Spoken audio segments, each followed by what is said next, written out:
Hello everyone, welcome to our channel again. और आज हम पढ़ने वाले हैं करंट डेंसिटी के बारे में। करंट डेंसिटी का सबसे पहले तो हम लोग डेफिनेशन को देखते हैं। The ratio between the electric current and area is called current density.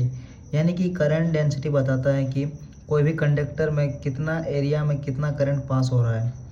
यानी कि अगर इजी और सिंपल लैंग्वेज में कहा जाए तो करंट डेंसिटी बताता है कि किसी कंडक्टर के कितने एरिया में कितना करंट फ्लो हो रहा है। मतलब अगर करंट एक वायर में फ्लो कर रहा है तो उस वायर के पर यूनिट एरिया में जितना करंट पास हो रहा है उसे करंट डेंसिटी कहते हैं। इसको डिनोटेड किया जाता है जे से, और ये एक वेक्टर क्वांटिटी होता है, इसीलिए it is a vector quantity. और आप इजीली एग्जाम में लिख सकते हैं कि ratio between the electric current and area is called current density.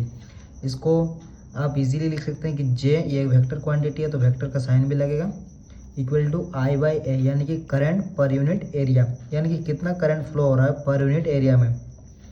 उसके बाद देखो हम लोग को फॉर्मूला पता चल गया कि J equal to I by ए होता है, यानी कि कितना करंट फ्लो हो रहा है पर यूनिट एरिया में, इसी को करंट डेंसिटी कहा जाता है। जहाँ पर जे जो है वो करंट डेंसिटी का साइन है, आई जो है वो करंट है, ए जो है वो क्रॉस सेक्शन एरिया है। इसका एसआई यूनिट होता है एम्पियर पर मीटर स्क्वायर। ठीक है, करंट का होता है एम्पियर और एरिया का होता है पर मीटर स्क्वायर। देन देखो हम बात करने वाले हैं डायरेक्शन के बारे में, कि जो करंट डेंसिटी होता है वो तो एक वेक्टर क्वांटिटी होता है, जैसे कि हम लोग थोड़ी देर पहले ही पढ़े।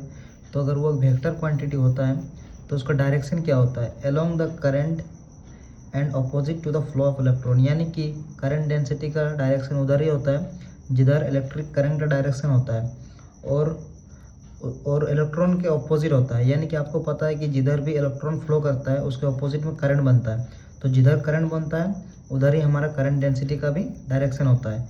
यानी कि अलोंग द इलेक्ट्रिक करंट हमारा करंट डेंसिटी का डायरेक्शन है और opposite to the flow of electron के। तो यही करंट डेंसिटी था। अगर सिंपल भाषा में समझने का ट्राई करेंगे तो करंट डेंसिटी मतलब होता है कि कोई भी मान लो एक कंडक्टर है, एक वायर है, तो उसके पर यूनिट एरिया में कितना करंट फ्लो हो रहा है वही बता के देता है करंट डेंसिटी। तो आज के लिए इतना ही, मिलते हैं अगली वीडियो पर।